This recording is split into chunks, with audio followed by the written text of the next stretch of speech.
Darkcast Network. Welcome to the dark side of podcasting.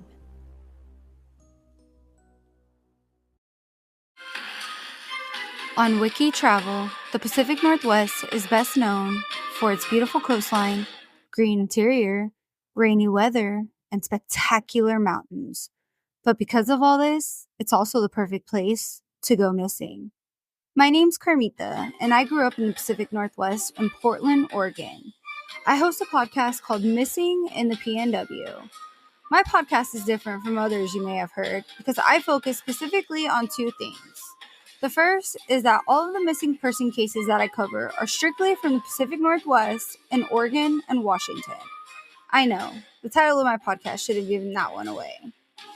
The second thing is that my podcast focuses strictly on missing persons from marginalized communities, such as the Black, Hispanic, Native American and Indigenous people, and the LGBTQ plus communities.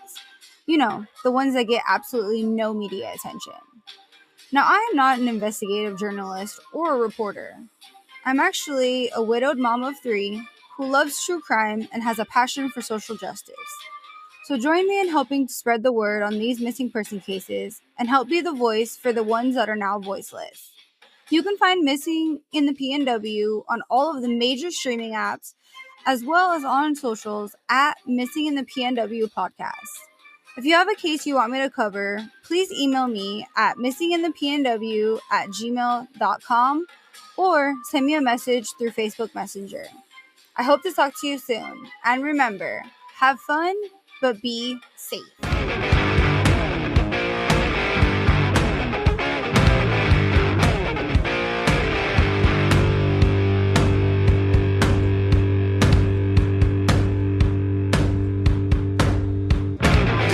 On his way, devil is on his way, devil is on his way, motherfucker, the devil gonna make you pay. Fall to your knees, devil is on his way, fall to your knees, devil gonna make you pay. Fall to your knees, devil is on his way, motherfucker, he's on his bells, jingle bells. It's ring-a-ling. It's Christmas time in the city. I hear gunshots in the distance. I got my ding-a-ling. Welcome back to Mountain Murders. Hello, I'm Dylan. And I'm Heather. Yeehaw! We love us a country Christmas. Oh, gosh, it's a Santa hoedown. It is a Santa hoedown. Come on down to the barn this weekend and see what Santa brings you. Come get on. Santa Claus? Come get on his lap. Is that you, Santa Claus? Yeah. Come get on Sandy's lap and ask him for something special. Yeah, I'll get on his lap. All right, so here we I'm are. gonna pull on his little white beard, too. Ooh. Little silver fox. Damn. What's up, Papa? So dirty Santa. Yeah, okay. I'm into that. Happy holidays and Merry Christmas from the Mountain Murder Studios. And whatever else you celebrate. Yeah. And yeah. I hope your Yule log is big this year. Yeah, if you're practicing pagan in the darkest night of winter, we hope it all works out. Oh, by the way, I'm Heather. You're Dylan, right? That's right. Yeah. Okay, cool.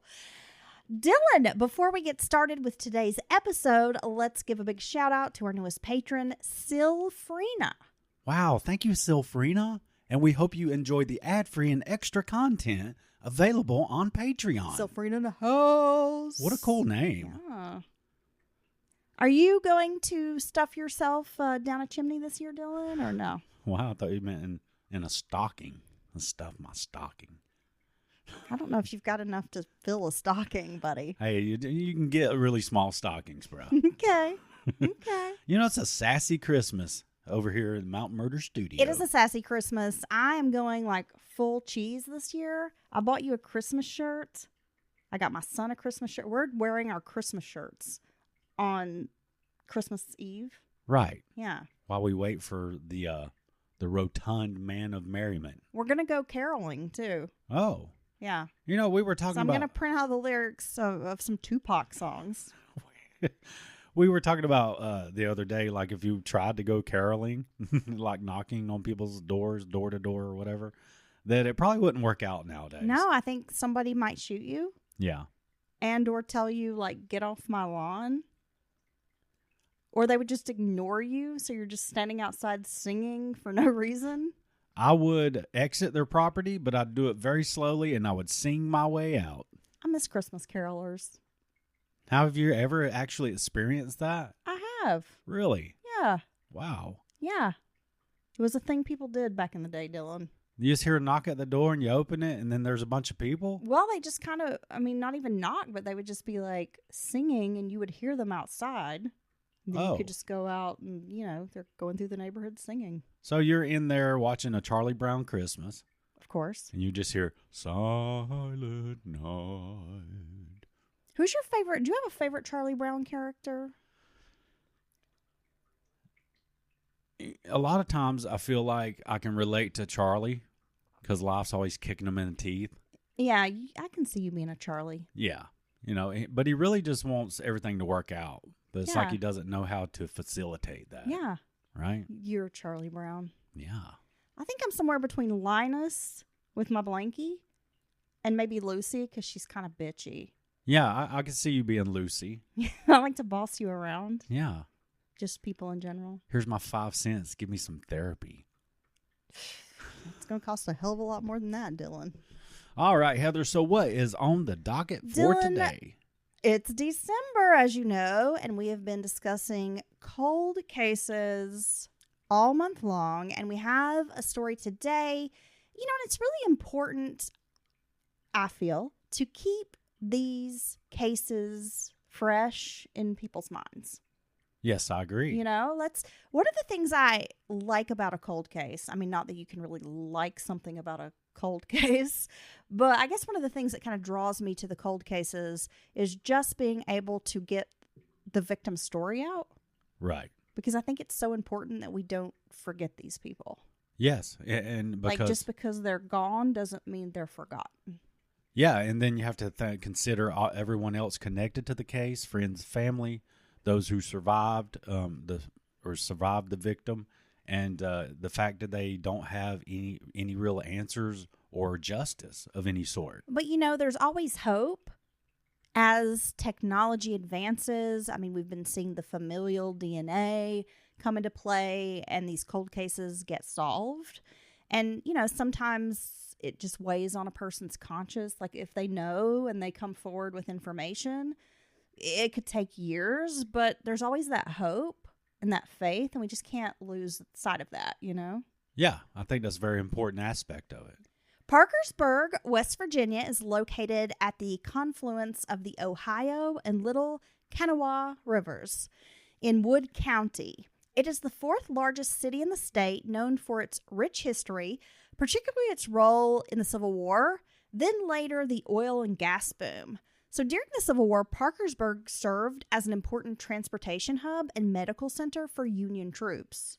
The location is known for its connection to the B&O Railroad, which is the Baltimore and Ohio Railroad, for those who are not train enthusiasts, which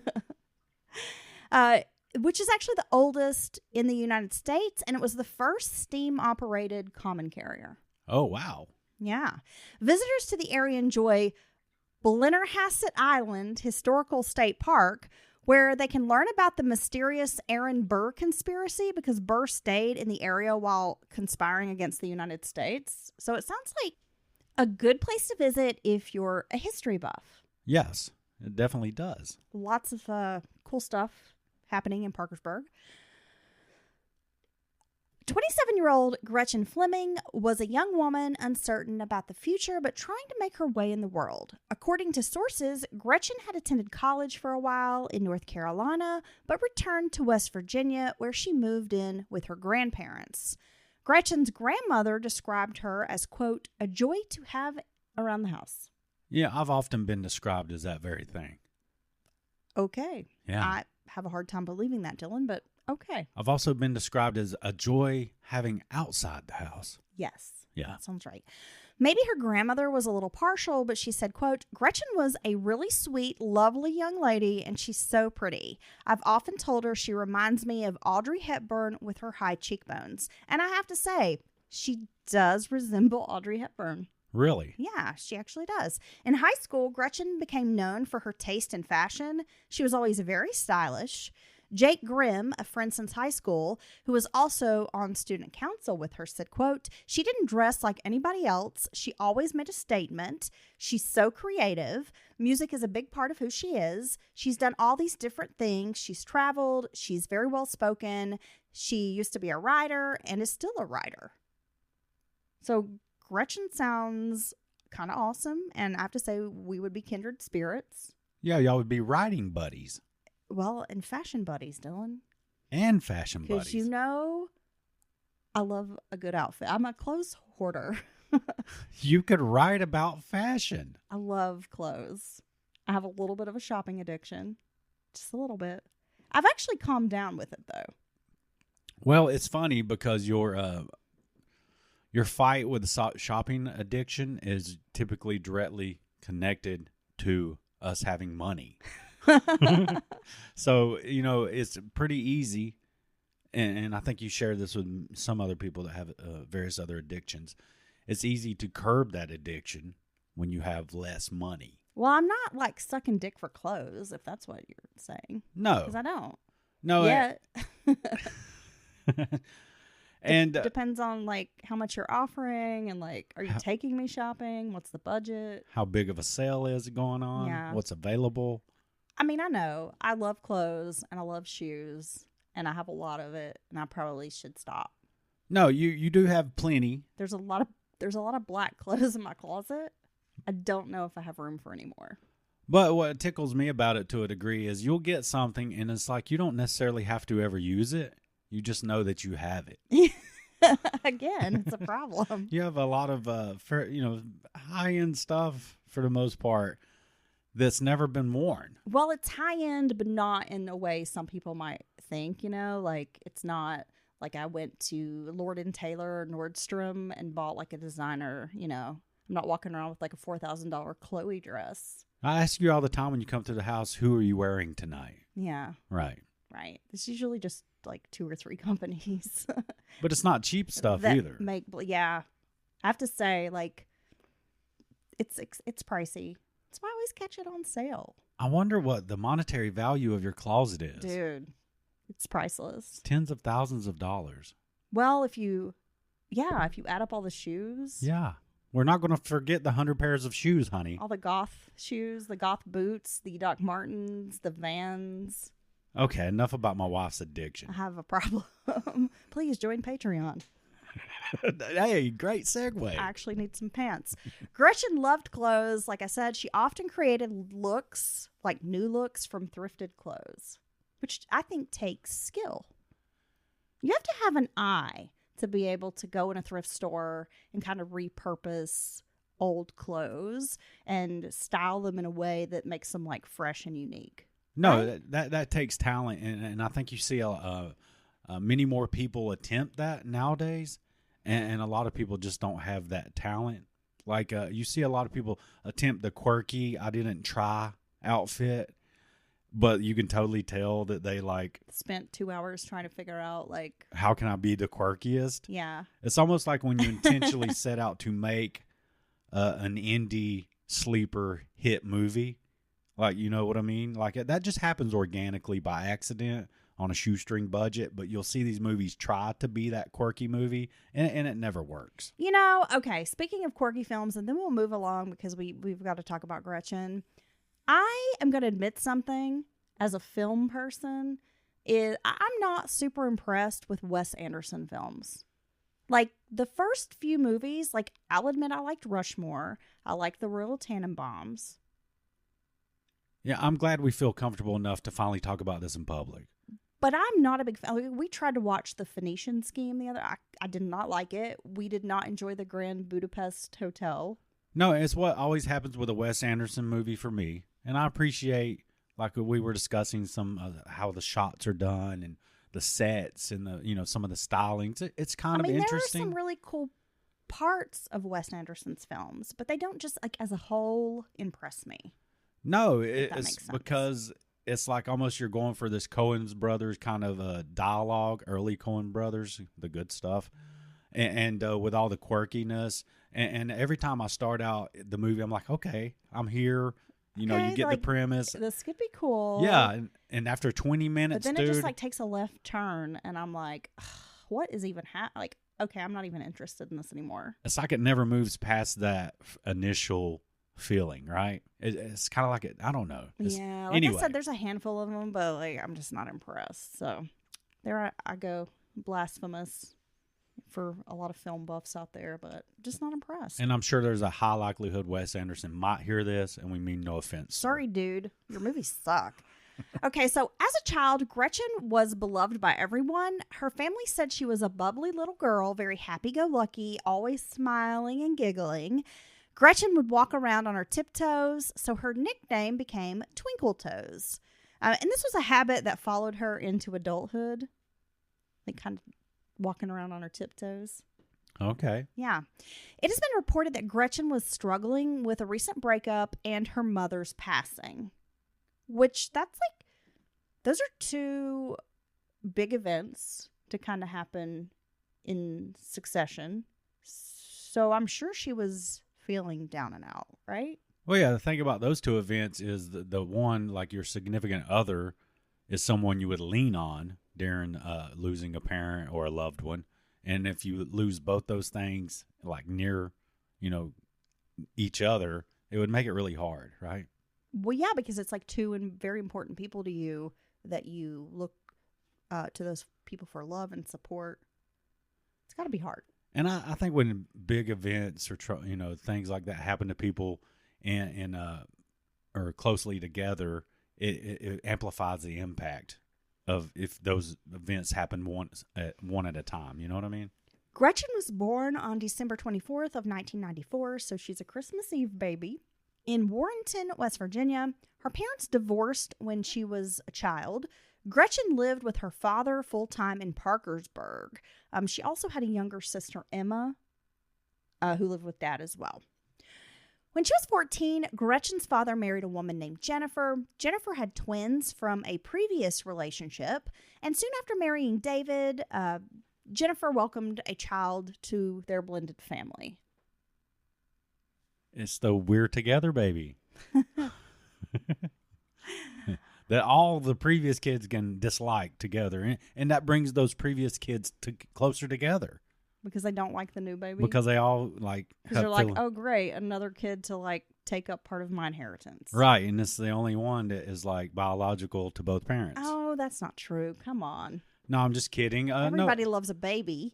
A lot of times, that's what actually does make the family closer when you have this new baby. Everyone's experiencing this thing together, right? And everyone kind of dotes on the baby. Yeah. Yeah. But it can be strange. I mean, the dynamics of that, Gretchen obviously is just a little older. I'm sure she loved her younger siblings or sibling. But, if there's a big age gap, that can always come into play where maybe you are not as close to the younger sibling. You don't really grow up together. Well, you've experienced that, right? Yeah. Gretchen was very close with her father growing up. David said they had an open line of communication, and it does seem that Gretchen felt very comfortable confiding in her dad. She was a good student, involved in a lot of activities at church and school. An avid reader, Gretchen also had a passion for music and writing, as I mentioned earlier. So after graduation from high school, Gretchen was excited to embrace college life. And she, to be honest, she wanted to get the hell out of West Virginia for a while. And I think a lot of people feel this way. If you grow up in a little bit of a small town or whatever, you can't wait to leave that town, maybe go off to college and go out of state or go to a city, just something different. Well, yeah. Right? I think a big part of that is just being young, right? Yeah. Because you're kind of trying to find yourself and maybe your path into the future. And if you come from or in a small town, a lot of times I think you feel limited by, opportunities and experiences. Right. So she's excited to start college. She goes to North Carolina for college and studies political science. Gretchen worked a few odd jobs while she was in college, and then she met someone, eventually moving to Charleston, West Virginia, not South Carolina. At first I thought it was Charleston, South Carolina. And I was like, ooh, That's awesome. We've been through Charleston, West Virginia, and it's an interesting town. Yeah, I thought it was cool. Where she lived for about a year before splitting up. Like I said, she'd gone through a breakup. So, she moves in with this person, and then they're together for about a year, split up. The breakup was a surprise because the couple had discussed marriage. Jennifer wasn't really sure what happened, but she said it seemed that Gretchen and her boyfriend decided to just go their separate ways. Like maybe there wasn't like anything big that happened. Just maybe they kind of realized like we're in different places or we want different things out of life and just decided to break up. Yeah, and I think that's a mature thing to do, right? Gretchen struggled with the breakup, then the loss of her mother. At the time she moved back to Parkersburg, Gretchen felt like her life was off course. She was drifting a bit, just trying to figure out the next step. Moving back home was not exactly what she had envisioned for herself. And I think this happens to a lot of young people. You're like really excited to move away, go to college, maybe start kind of this new life. And then whatever happens, fate brings you back home. And it can feel a bit defeating. Right. Like, oh, well, I went out and, like I failed or something. Yeah, I have to come back here and like this is not exactly where I want to be kind of thing. Yeah, So, but I mean, it's understandable. If you don't try new things or difficult things, then, you can't have the satisfaction of succeeding. Because Gretchen loved clothing, it was no surprise when she got a job working at H&M at Grand Central Mall. On December 3rd of 2022, Louise, that's Gretchen's grandmother, dropped her off at the mall around 11 a.m. Gretchen was scheduled to work a shift that day. Now, at this time, Gretchen informs her grandmother that she would be spending the night elsewhere. Gretchen didn't drive or own a car, but she is 27 years old, and they had a bit of an understanding that Gretchen was kind of free to come and go from the home, but her grandparents locked the doors at 10 p.m., and if Gretchen was not home by then, she needed to find another place to stay. Damn. I mean, that's pretty reasonable, though, don't you think? Well, 10's not, it's You're not. staying in someone else's home. What's the thing about it is even if you don't agree with the rules of the household, that really doesn't matter because it's someone else's household. Yeah, and exactly. You have to abide by that. We've experienced this, and in my opinion, maybe some extreme rules or situations, but what can you say? I mean, it's not your place to disagree. If you're when you're a guest in someone else's home, you just have to kind of go with the flow. And it doesn't sound like they're completely unreasonable people. I mean, they know she's a young woman and she's going to want to come and go, but they just have a rule that, like, we lock our doors at 10 and that's it. And I understand. I mean, you don't want to hear someone stumbling in the house at like 2 a.m., wake you up, maybe startle you. You think someone's breaking in. I mean, I can understand those things. No, everybody has a routine. And if they probably, that's about the time they probably lay down. And, go to sleep or certainly relaxing, getting ready for bed.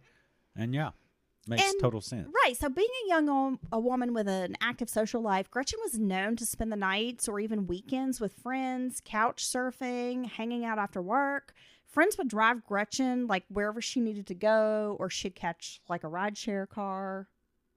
So, I mean, it wasn't like she was stranded or didn't have a way to get around town. And I don't know why she didn't want to drive. She just didn't have an interest in it. My sister was like that. All her life, she had no interest in driving. That's what you said. Did she ever have a license? No, I don't think so. Or a car? No. I can't recall one time knowing of my sister driving. Like she would just rely on public transit. Lived in cities where she had access to public transit. She's happy to ride with someone. She'll ride shotgun. She'll hold it down for you. But just never wanted to drive? Yeah. I understand that. I don't want to drive now. When Louise doesn't hear from her granddaughter for a few days, she doesn't really think much of it. But as time passes, the more Louise becomes concerned. And by December 11th, Louise has been unable to reach her granddaughter for a week. She learned that Jennifer and David had also been reaching out to Gretchen, and they were unable to communicate with her as well. Now, that's cause for concern.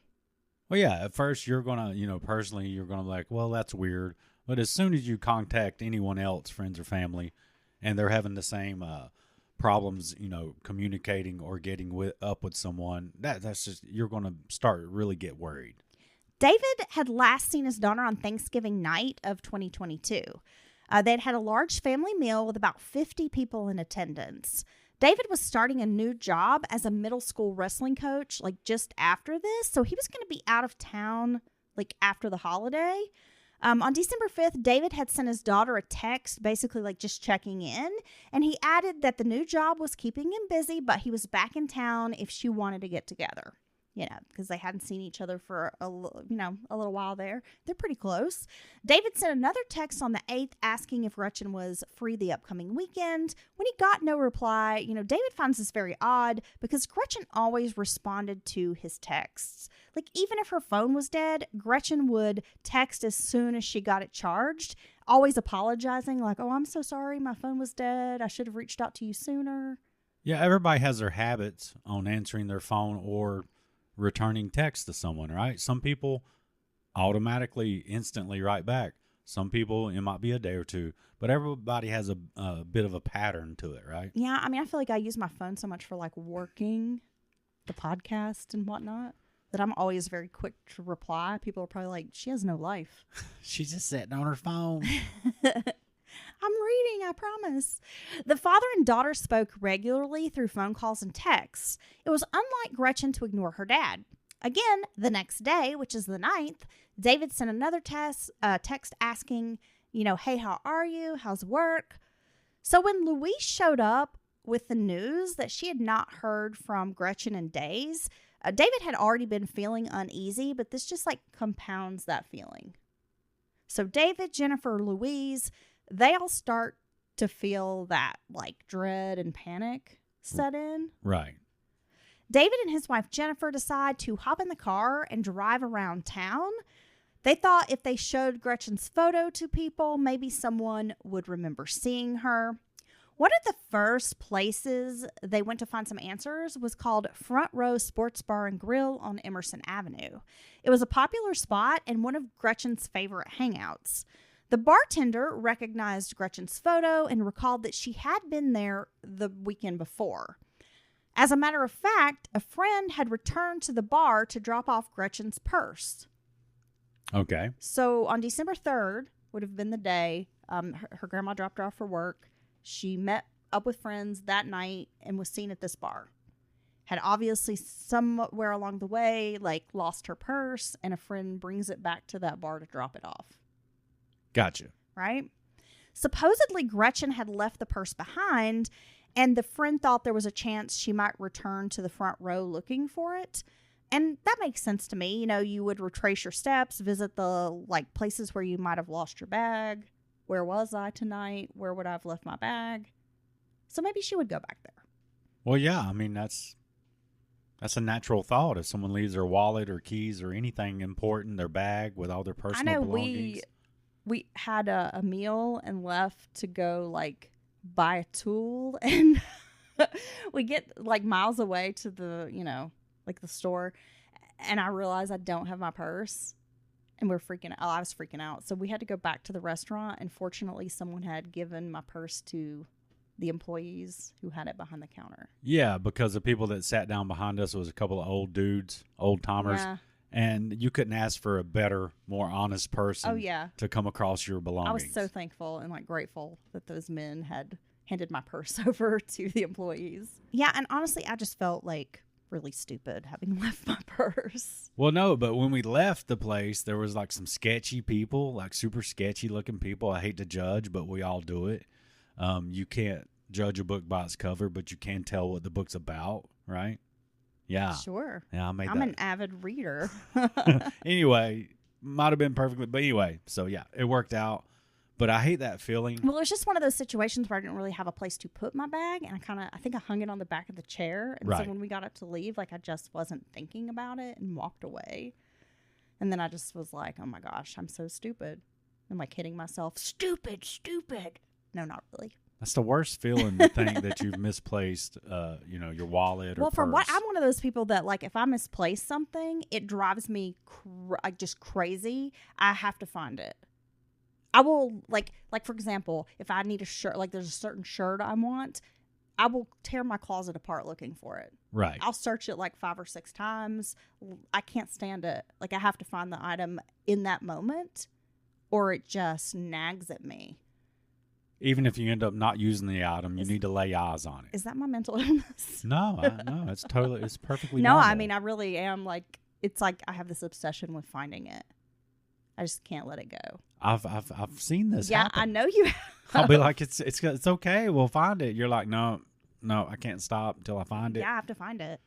When David opens his daughter's bag, he found most of her personal items: a phone, her ID, a tablet, credit card, and like debit cards, along with some other belongings.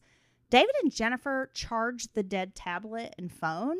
When they were powered back on, it was clear that Gretchen had last been in contact, with anyone, on December 3rd. David and Jennifer went through her contacts, reaching out to friends and everyone they could think of, to ask about Gretchen. Sadly, no one had seen her. None of her friends had seen her since December 3rd. No one had spoken to her. No one knows where she is. Damn. This is all happening at the bar, the front row. They were so on top of this, we have to charge this phone, that they're sitting there charging it in the bar, just desperate for answers. And I mean, I would feel that same way, right? You need to know right now. Well, yeah. I'm sure in a situation like that, you feel like time is of the essence. Well, the bartender adds, while they're waiting, that Gretchen left the front row with a guy. Her friends also mentioned that Gretchen had been with a guy headed to another bar called My Way Lounge on Juliana Street for karaoke night. I don't blame them. This guy, John, had driven Gretchen to My Way. They go to My Way, and the DJ confirms Gretchen was there on December 3rd. Now, John was not someone known to David and Jennifer. This must have been a new friend or just someone she had not introduced them to, because they didn't really know who he was. David and his wife went to the Parkersburg Police Station on December 12th, filing a missing persons report. We know how many adult missing persons cases are handled. It's just typically not good, right? No, it's not. But, when you hang out at a place with any kind of frequency, you'll have your bar friends. You know what I mean? Acquaintances, people you've got to know, or you've gotten to know, either you like karaoke or y'all have had some, decent conversations. You're a good tipper. Yeah. You just come in enough that the bartender knows you. Yeah. I always, when I go to a new bar, I good tip up front, and the bartender remembers you, and especially if it's crowded, it will get you service. Well, you also have very memorable, big heads. Well, that's true. There's that. I just come ramming through the crowd, knocking over people. So a lot of these adult missing persons cases are just mishandled, or police have no interest at all. But fortunately, law enforcement took Gretchen's case very seriously. They jumped into action immediately, searching hospitals and shelters to see if Gretchen was there. Of course, officers were concerned with the length of time that had passed since she was last seen. So they have a 10-day delay in this missing persons case. That's not good. No, that's not ideal. And it's ironic, honestly, because so many times we hear about, officers or investigators not taking it serious, or very slow to react. And here you have a department that jumps right on it, but it's already been more than a week, which really sucks. They found the fact that she didn't have her purse or cell phone alarming, very alarming. The police chief told his officers this was an all-hands-on-deck case. He would need a lot of help to find this missing young woman. It was of the utmost importance. There had been no contact with police over 10 days, no emergency calls placed. So they're looking through their logs and they know, okay, we have not heard from this young woman. She's not called us for help. We've not pulled her over. We have not spoken to her. Or anyone looking for her Right. or reporting her. No emergency calls have been placed. Exactly. Law enforcement decided to take a look at Gretchen's social media accounts, hoping that could, lead to something. Parkersburg Police also utilized social media by posting a photo of Gretchen online with information about her missing persons case. Now, the positive power of social media is that within a day, thousands of people had shared Gretchen's missing persons posts across different platforms. Wow. Yeah. As Christmas approached, a candlelight vigil was held for Gretchen. Many law enforcement officers had worked without breaks to find Gretchen Fleming. The police chief asked the public for help. No detail was too minor or insignificant. No, and you couldn't, if you tried to design a network to get out the information or get out the word about someone being missing or in danger, you couldn't develop a better thing than social media, because it's something that people check frequently. Cases can travel so far. Yeah, and it has just a saturation and coverage like no other thing does, really. You can share a post in Georgia and in 2 seconds somebody in Alaska sees it, or Washington State. Right. It can travel so far so quick now. Just a global reach. Yeah, and you could have a report on the news and hope someone sees it, or article in a newspaper and hope someone happens to read it who has information. But social media is something people check as soon as they get up. Yep. They check multiple times a day. Many times a day in a lot of cases. And I think a lot of people take notice of those missing persons posts and feel compelled to share it. Yeah, and the sharing, yes, it's exponential exposure. A GoFundMe was created, which helped the family purchase missing persons signs. Hicks Outdoor Advertising donated a billboard on Murdoch Avenue to the Flemming family. Chief Board, that's the police chief, had cooperative witnesses at the bars who had seen Gretchen and confirmed she was last seen with this John guy. After seeing the social media posts about Gretchen, John reached out to law enforcement. John spoke with a detective named Zimmerman. John said he and Gretchen had started off the night at Front Row, then went to My Way. According to investigators, John seemed genuinely concerned for Gretchen's well-being, and he claimed Gretchen had left her purse in his vehicle. So the following day, he had dropped it off at Front Row, hoping she would get it. I mean, I guess at that point, he knew she didn't have her phone. Right. So she's going to, look around for this purse. John was not immediately a suspect. Law enforcement felt he had been honest and cooperative. Jennifer and David also did not believe he had any involvement in their daughter's disappearance. The owners of My Way had collected their security footage from the night Gretchen had been there. David was invited to view it. Gretchen appeared in the video sitting alone at the bar. John is spotted. He's there, but sitting a few seats away from Gretchen, talking to a group of people. So she's by herself. He's a few feet away. My Way had a gambling room. Nice. On the security video, there's a man with white hair who departs the gambling room and approaches Gretchen. Now, in the video, Gretchen does appear to be heavily intoxicated. Gretchen follows this man into the gambling room, and they're gone for about 30 minutes. While John is in the bathroom, Gretchen leaves the bar with this other man. They headed toward the north parking lot, which is out of reach from cameras in the parking lot. Okay. Parking cameras only go so far in the lot. Now, can you imagine her parents watching this video and investigators watching this video, just riveted by frame to, see if there's any kind of answers or what happened? Next, a black Nissan Rogue is seen leaving. The car had several unique stickers, including an OBX, which is an Outer Banks, North Carolina Outer Banks sticker, and Darth Vader. There were, 2 Darth Vader stickers, a Pittsburgh Penguins license plate cover, and the vehicle was actually, missing a license plate. Because they have front and rear in that state, sounds like? Possibly. Right. The person in the video was identified by the owners of My Way. His name was Preston Pierce. Pierce was a 55-year-old former law enforcement officer whose real name was Darrell Lott. And at some point, he changed his name. To Preston Pierce? Yeah.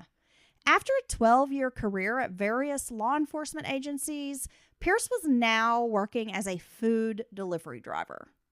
It sounds like with DoorDash or Grubhub, one of those where you're kind of like self-employed. Right, a gig worker. Right. After reviewing the tapes, investigators brought Pierce in for questioning. During their interview, he alleged that he had spoken with Gretchen, offered her a ride, but dropped her off downtown. Investigators canvassed the downtown area looking for more security footage that might assist with their investigation. They wanted to put together a timeline of Gretchen's movements after leaving the My Way lounge. Now, Dylan, what are you thinking? So she leaves with this John guy. No, she leaves with Preston Pierce. This is before. Oh, yes. She leaves with John from front row, goes to My Way with John. Right. While he's in the bathroom, she leaves with the other man. Okay. This older man. And so that's how John's like, okay, where's she at? Right. I have her bag. She leaves with this older man, leaves her bag, leaves all of her belongings, basically. Because she's very intoxicated. Okay. Yeah. You got it? Yeah, I you got there? it. Right. Okay. The Nissan Rogue departed the parking lot at 3:10 a.m. There had been no footage of Gretchen getting into the car, but the Rogue was then seen departing via an alley towards 6th Street.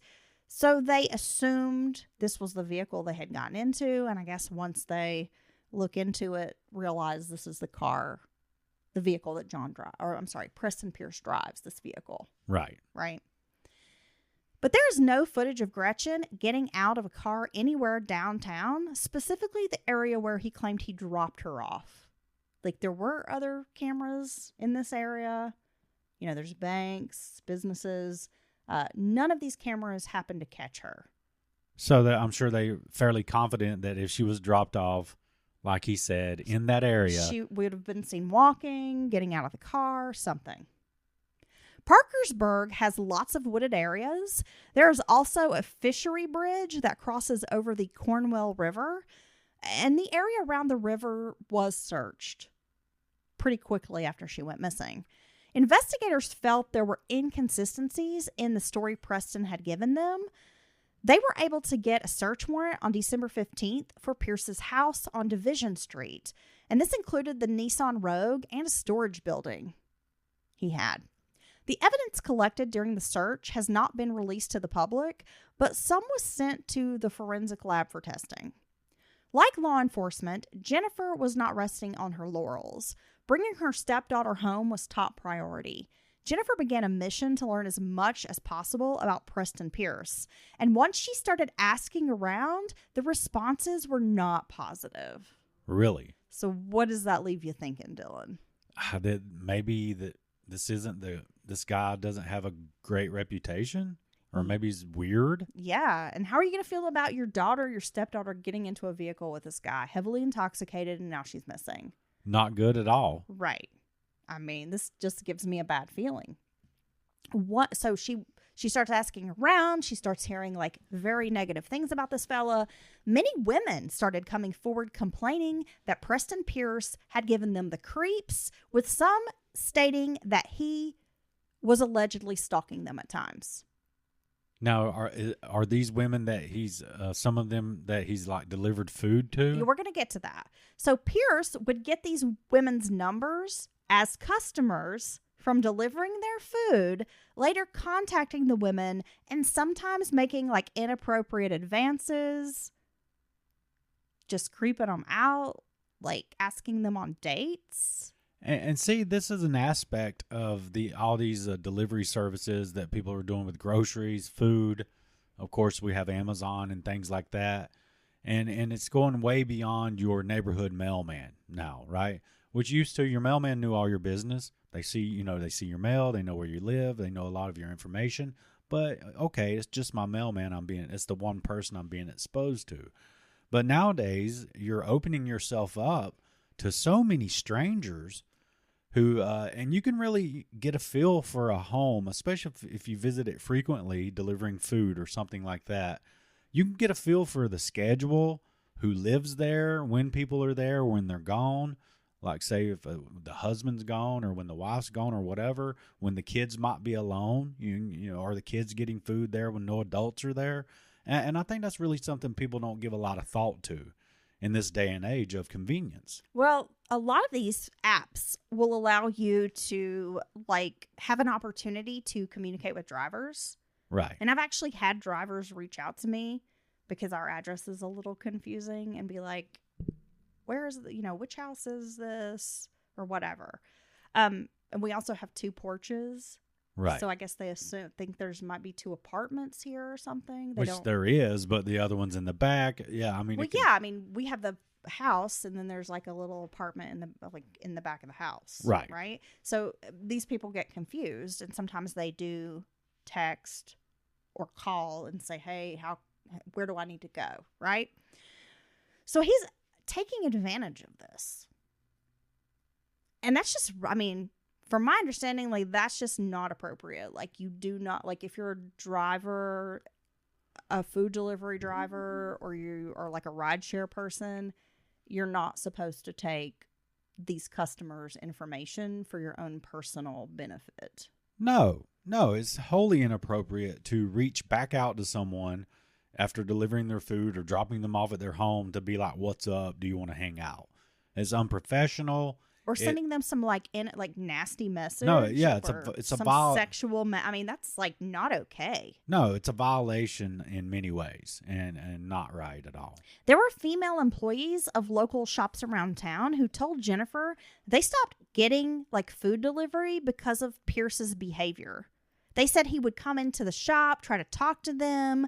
Then afterwards, he would send text messages to their phones. And I'm surprised no one's reported him to whoever he was working for. Because, nowadays, because there have been instances of abuse. Well, see, I think some of those protections are now in place, but a few years ago, and this was 3 years ago. Right. I think it was still a little more like Wild West where these people weren't really regulated. Well, yeah, many of those now in the app have a very quick, efficient way to report inappropriate things and like that. And the worker, if you will, can get in trouble very quickly, right? Another woman reached out to Detective Zimmerman saying she had been at a bar with Pierce. She woke up the next morning at his house and had no idea how she had gotten there. Wow. Suggesting that perhaps he had spiked her drink with something. Right. That's very creepy. According to David, Pierce had been reported for communicating with minors. Okay. At some point, the local news ran a story on Preston Pierce showing a photo of his residence. A flood of tips rolled into the police department. Various people had bad experiences with the man. Also, people were suggesting that he moved around from law enforcement agency, from police department to sheriff's office to police department because of inappropriate behavior. Yeah, and that's maybe why he's no longer a cop. And I think that's true for any job. If you can't hold a job for years at the same place or whatever. But I think it really is when in law enforcement that it's a big red flag. Someone who doesn't stay at the same department, even if they're not leaving the area. If you move, I understand you got to go to a new department. But then these people that'll work at various departments kind of in the same area, there's something up with that. And then right? burn their bridge and they have to move to get another job with a different agency. Yeah. Yeah, there's something very wrong with that. In January of 2023, a tip suggested that Gretchen's body was put down a 25-foot well in Ravenswood, which is about 40 minutes from Parkersburg. The well was drained and the area searched, but no sign of Gretchen was found. A community search was held in February at Mountwood Park, which is about 30 minutes from where Gretchen was last seen.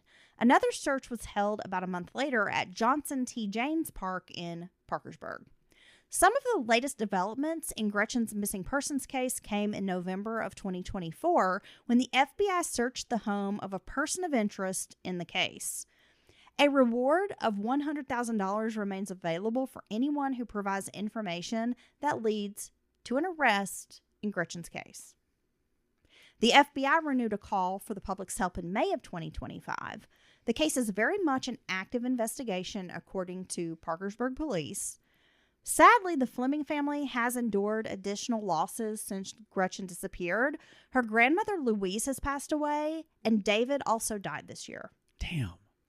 David's father, Phil, said there was no doubt that losing his wife and son was due to the stress of Gretchen's case.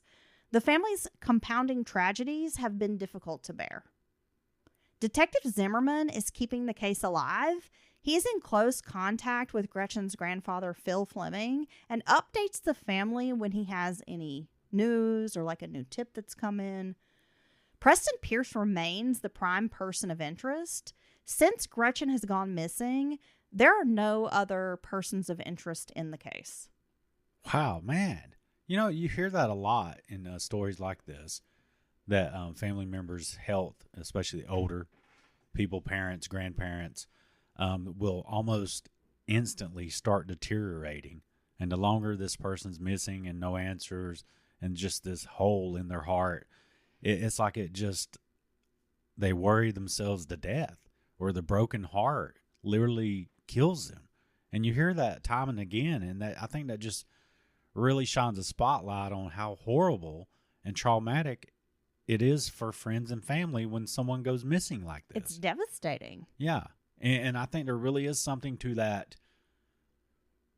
Having no closure, no answers, even no matter how hard and terrible the answers might be, really is a special kind of hell for these people. Well, you know, people say like you can grieve yourself to death.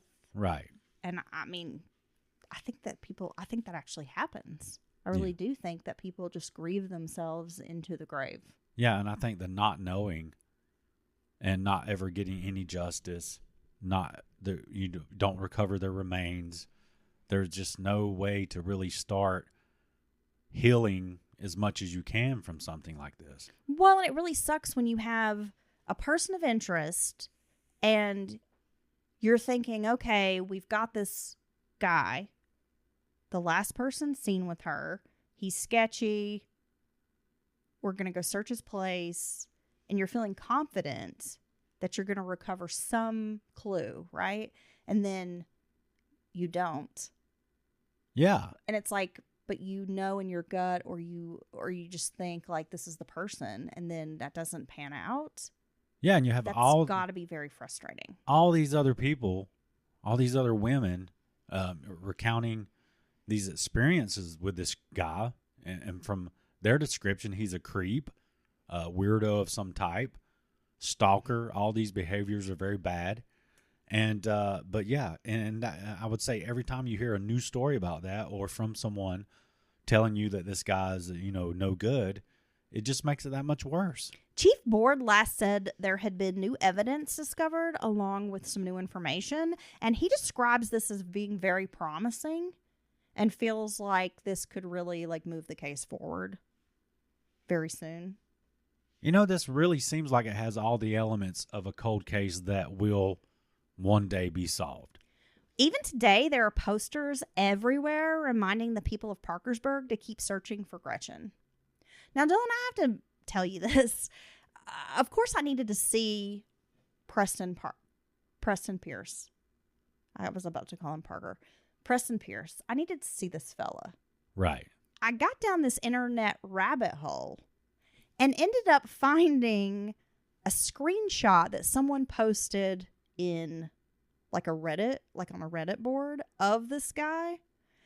And it's from some kind of adult sex website. I don't know if it's a fetish site or some adult sex. I mean, I don't really know, fuckbuddy.com or some shit. I don't even know if that's a true website. Did probably you patent that, copyright that name? It's probably, I'm assuming it's probably out there.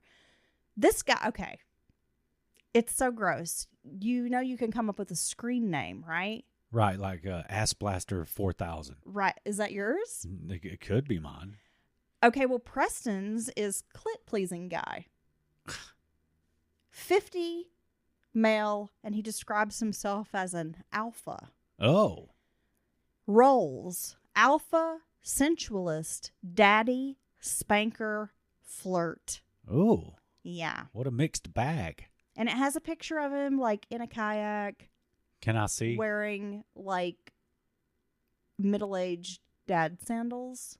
Wow, that really sets it off. Which I'm like, yeah, the ladies are really, they're going to want you to please their clit. Please wear the sandals for me. With a terrible dad picture in the profile. It's not, I mean, this is not a sexy picture. No. He might fare better if he was just like wearing a pair of like leather chaps or something, He right? should have been holding like a 10-pound bass in the picture and just a big cheesy smile. I mean, Yeah? what are we doing here, come dude? come hook, reel in my big fish or something. Yeah. Yeah. I have a lot of questions about these sites. Do people actually utilize those to like find a sex friend for the night? I guess they have to, right? Or they wouldn't exist. So somebody out there is like, ooh, clit pleasing guy. Let me message him because he's a sensualist and a spanker. And anyone who has to declare that they're an alpha, they are not an alpha. Is that what you think? That's what I know. How do you know? Because I don't tell anyone I'm an alpha. Oh, Bam! but you call yourself the unit. Well, yeah. I mean, that's an adjective that's been used many a time to I'm describe. actually going to post on Instagram. Like, we'll post, of course, some pictures, some photos of Gretchen. But I'm going to show you guys the clit-pleasing guy. Yeah. We're going to give you his whole profile. Yeah. And I think it's, you know what? If any of the stuff that these other people around that town have said about this guy is true, fuck him, dude. Well, if any of that is true, I want him to stay as far away from my clit as possible. I don't even want him touching my Taco Bell, bro. No. No. No. Huh. I don't want this man handling my food. I don't want him handling Your clit? my clit, my nipples. I don't want him spanking me. I don't want him to be a sensualist, whatever that means. I don't want him to be my daddy, an No. ass spanker, and I don't want him to handle my unit. So he can forget that. But will you let him flirt? No. Because I'm the flirt. I feel like you there was a little hesitation on that. You were like, no. I'm the flirt in this relationship. You would let him flirt with you if he bought you a free drink. But then it probably would be like drugged, and then he would take you home, and then who knows what would happen. Well, the people have tried to spike my drink in the past. They have? Yeah. But they didn't know I was using drugs. And I was just like, yeah, man, that's a good buzz, bro. Are It you didn't serious? work on me. Somebody tried to drug your drink? No. Oh. Yeah, I don't think you can fight off GHB. But people use that recreationally now. Really? Isn't that weird? Yeah. Okay. The date rape drug. Why? People use it recreationally. They want to black out? Yeah. I mean, I guess if you adjust the dosage, you can do it to where you don't just fall all the way out. You kind of have this, I don't know, some kind of a buzz, some kind of high. People, like, do anything. They really will. Yeah. Like if you told them like to, I don't know, like stick a fork way up in your butthole, you get high. People would be sticking forks in their buttholes. I mean, it's just crazy to me the lengths people will go to get a high. Well, dude, I mean, and just like a recreational high. It's like you have to have that. Like you just can't just party with like, I don't know, just yourself. Well, you have to have some GHB or Rufinol or whatever it is. Who's the first person that butt chugged liquor up, on doing a handstand? I don't know. Like, what are we doing here? I don't know, Dylan. I'm boring. I have no idea. But this guy, I mean, he does sound like a creep. He is. I hope they find this young woman. And I hope her family gets some closure. I hope they found her as well. And I think there's a strong likelihood that Preston has something to do with what happened to her. Now, is it possible that she left with him and then came across someone else who, meant her harm? Yes. I mean, a 1 in a million chance. But, I mean, in a situation like this with all these other people saying this guy's no good and creepy in all these deviant ways, the stalking, all that stuff. Yeah, I think he's good for this. I think the clip pleasing guy is no good. I think Linda Ronstadt could sing about him. You're no good, clit pleasing guy. You're no good. And if you have to declare that you please clits, again, no, it's not real. It's not true. You're neither. Is that what you think? Yeah, you're neither an alpha or a clit pleaser. But you could be a spanker. Well, yeah, I mean, that's just anyone can be a spanker. All right. That doesn't take any real talent. Well, I guess it does. Do you do it hard, soft, somewhere in between? You got to know when to turn it on. What's a sensualist? You got to know when to give them more if they want more, or less if they can't handle it. It's intense. Damn. I need to know what a sensualist is. I don't know if I've ever been with a sensualist. Is that where you go have like a feather or something and they blindfold you? Is that a sensualist? Yeah. Well, that seems. I don't know. Seems. Is that where they sensual to me. blindfold you and then like pop a balloon like right next to your face? That's like scare the shit out of you. That's not sensual. Are you sure?